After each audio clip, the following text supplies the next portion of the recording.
Terrorisme contre le Burkina Faso. Tene Birahima Ouattara ment abondamment dans Jeune Afrique, affiche son incompétence et sa sottise. Première partie. Alassane Dramane Ouattara, le despote des lagunes, gouverne la Côte d'Ivoire en famille.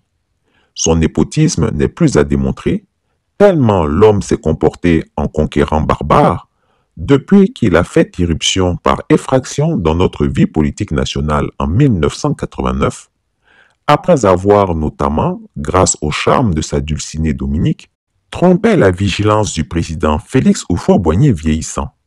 Ils ont abusé de sa faiblesse. Et depuis lors, la Côte d'Ivoire est torturée par ces méchants rapaces. Dans cet esprit de razzia, Alassane Dramane Ouattara, alias le chameau Gaspard Dieudonné, a promu l'un des plus grands idiots connus en Côte d'Ivoire aujourd'hui, son frère, Tene Birahima Ouattara dit la Fiole, alias le pétomane, qui se comporte tout naturellement en héritier putatif du trône de l'imposteur, l'octogénaire supermenteur.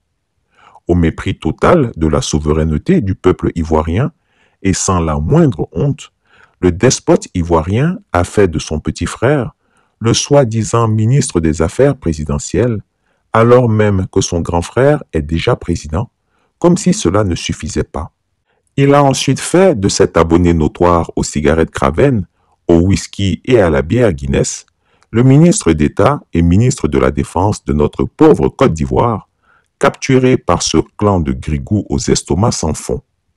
Or, tout le monde sait parfaitement en Côte d'Ivoire, où il a fait une partie de ses études, que Tene Birahima Ouattara dit la Fiole est un paresseux mental notoire, un individu sans substance propre, sans intériorité, qui n'existe que comme, en guillemets, petit frère d'Alassane Ouattara, qui le téléguide comme un pantin depuis son enfance jusqu'à ce jour.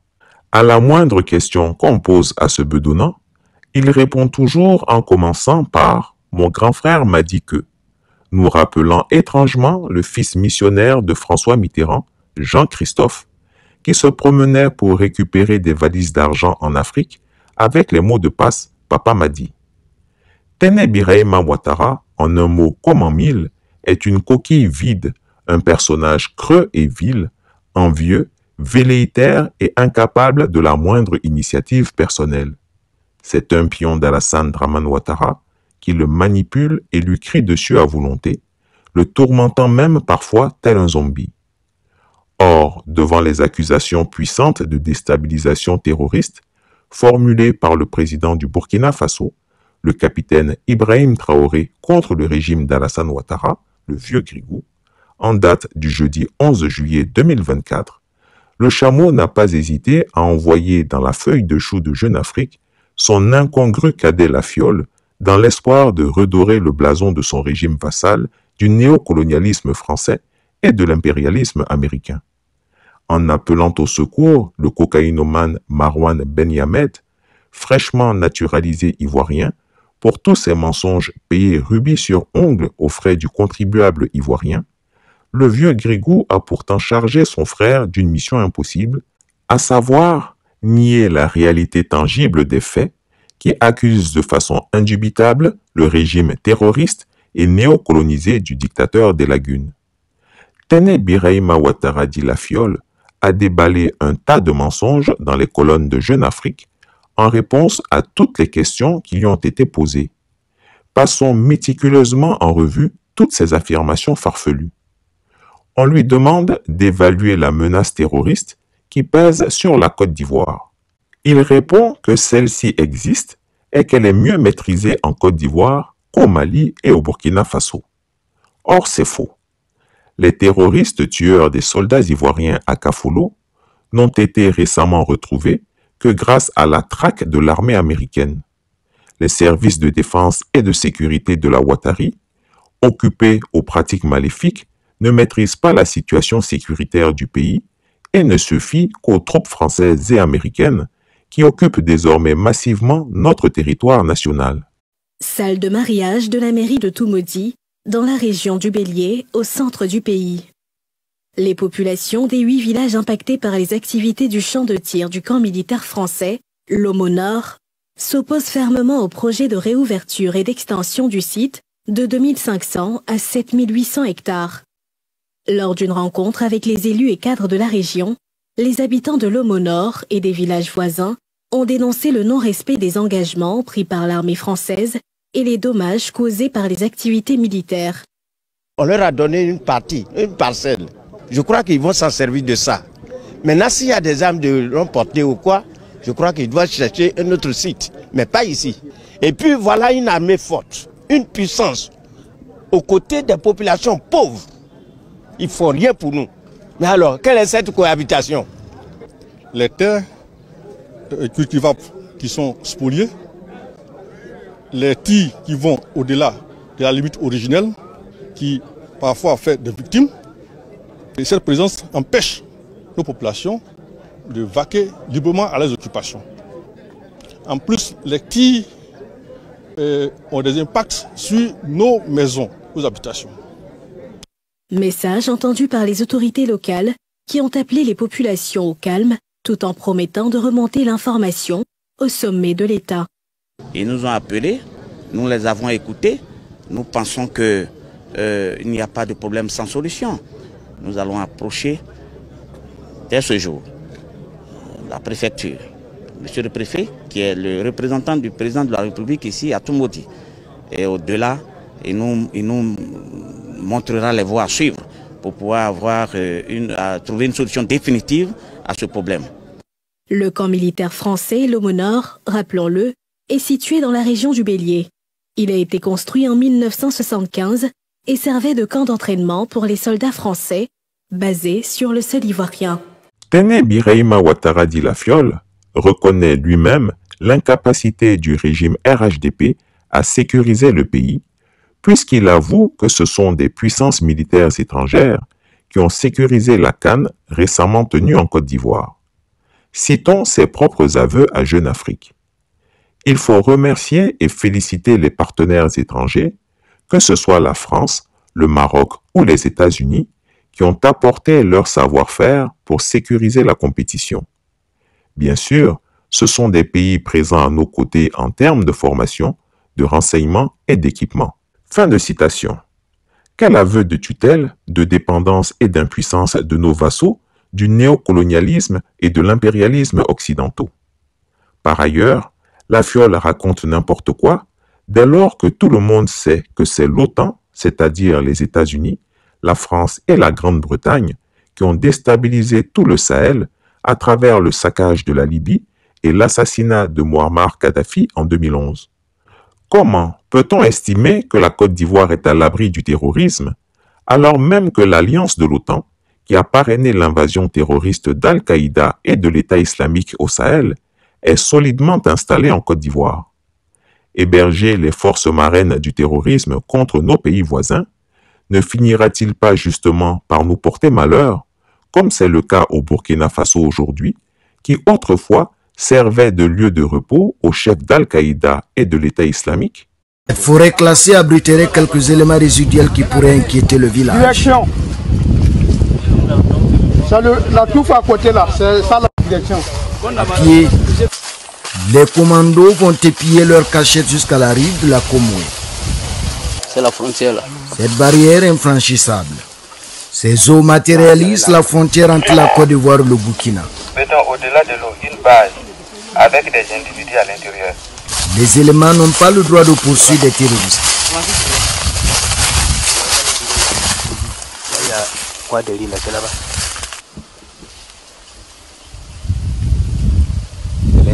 Ça là c'est ici, comme c'est au-delà des frontières là, il faut une demande avant d'aller.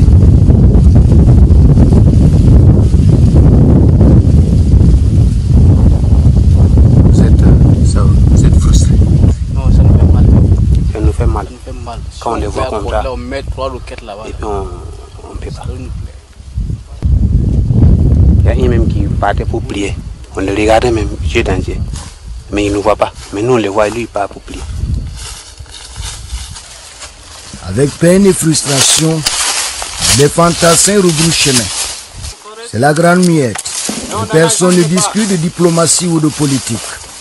Pourtant, ici à la frontière, les bandes armées terroristes ont libre accès à l'autre bord du fleuve. ce qui fait de ce territoire désormais un lieu de refuge pour ces criminels. Illustration ici à Alidougou. Pris en chasse, les terroristes tentent de franchir la frontière avec armes, bagages, femmes et enfants.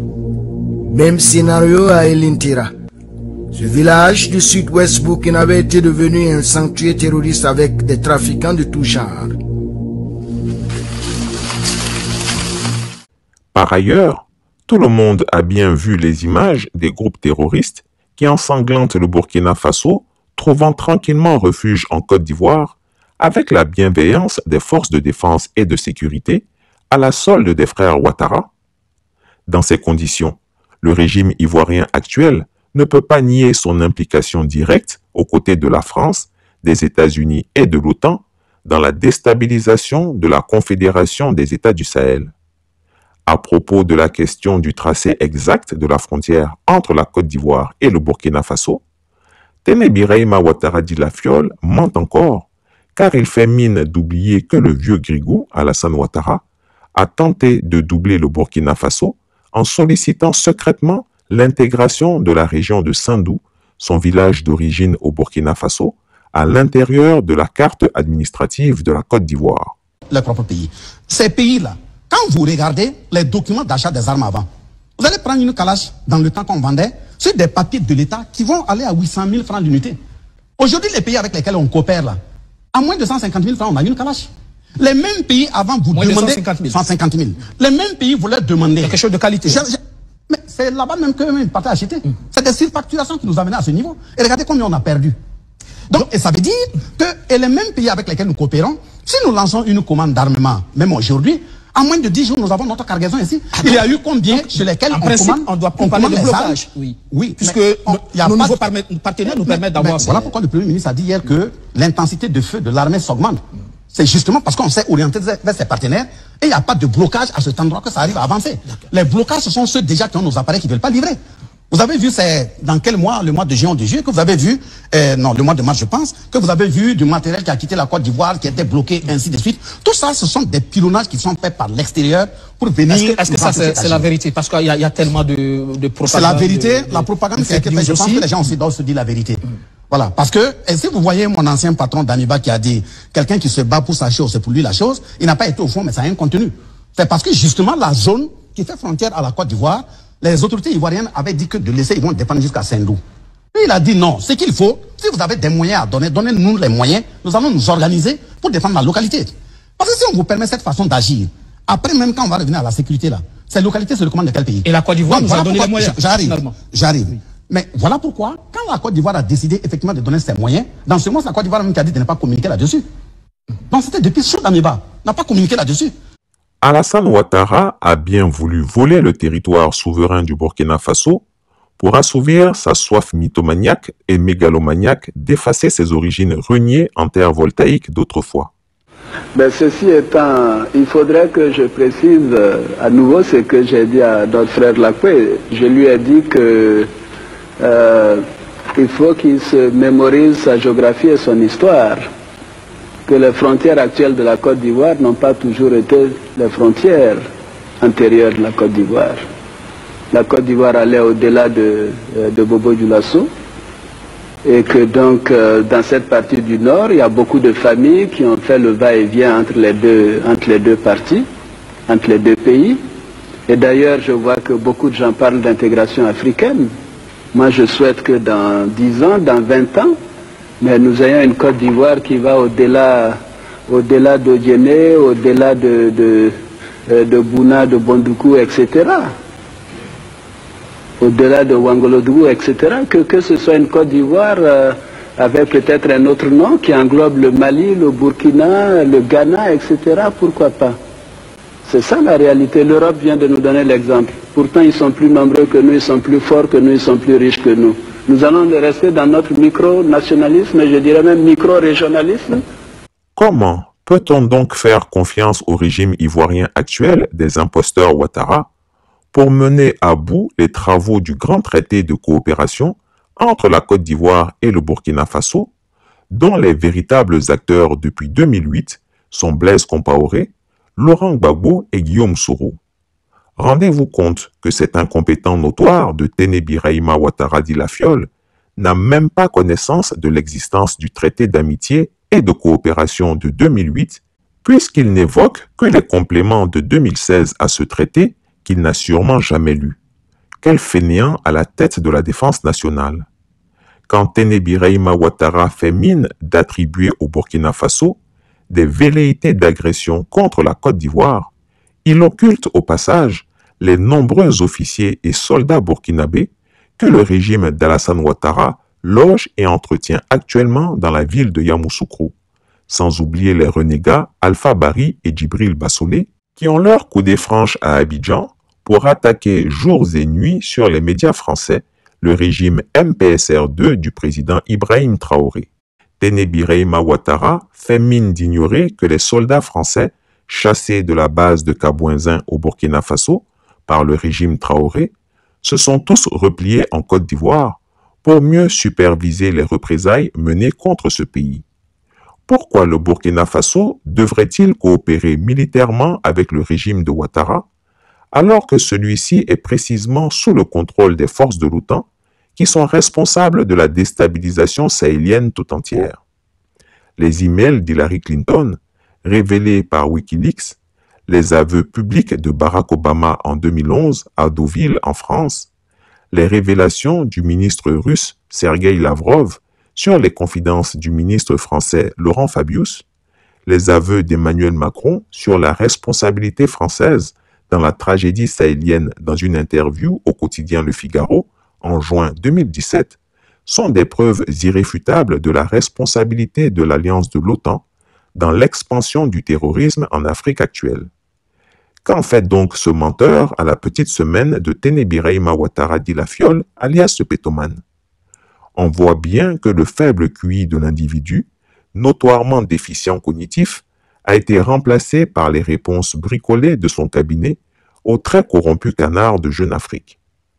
Quand on lui demande clairement de répondre aux accusations de déstabilisation terroriste formulées par le président burkinabé contre le régime RHDP d'Alassane Ouattara, c'est encore à une manœuvre dilatoire qu'on assiste. Sans donner la moindre preuve contraire aux faits soulignés plus haut, il attribue ces accusations à la méchanceté supposée du président burkinabé, Ibrahim Traoré, qu'il essaie de mettre en concurrence avec le président malien Assimi Goïta. C'est ici que Chris Yapi tient à attirer l'attention des autorités maliennes en particulier et de l'AES en général. Alassane Ouattara et son frère essaient de diviser l'AES pour mieux la détruire. Voilà pourquoi ils tentent de faire croire aux opinions africaines qu'ils sont désormais en bons termes avec le Mali et que c'est le Burkina Faso qui ne veut pas la paix. Or, qui va oublier que le 10 juillet 2022, les frères Ouattara ont tenté d'introduire durablement un commando de 49 soldats qui devait, sous le masque de l'ONU, en réalité assassiner le président Assimi Goïta à l'aéroport Modibo Keïta de Bamako-Sénou. Qui ne voit pas que c'est pour déstabiliser justement le Mali que le régime du vieux Grigou d'Abidjan installe actuellement une base américaine à Odiné, aux portes du Mali, pour pouvoir permettre aux impérialistes yankees de mener leurs opérations de déstabilisation contre Bamako en toute quiétude via la frontière sud du Mali? Téné Birahima Ouattara prétend que son grand frère fait désormais ami-ami comme lui avec le président Assimi Goïta et le ministre de la Défense du Mali, le colonel Sadio Camara. C'est tout simplement dangereux de laisser traîner ce genre d'insinuations dans l'opinion. Car qui ne dit mot consent dans ces cas-là? Les autorités maliennes du CNT doivent dénoncer les fausses affirmations de complicité et de proximité de cet individu qui veut semer le doute et la suspicion entre les alliés de la Confédération de l'AES.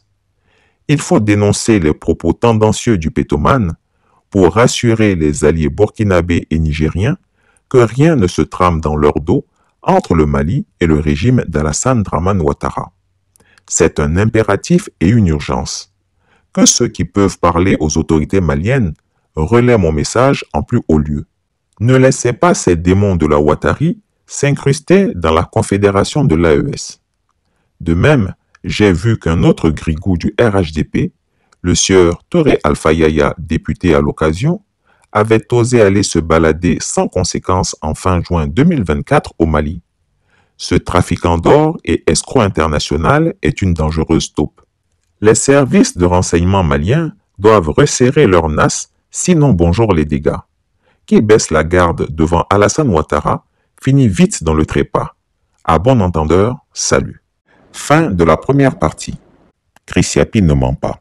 Retrouvez Chris Yapi sur ses deux chaînes YouTube, sa chaîne Dailymotion, Instagram et VK.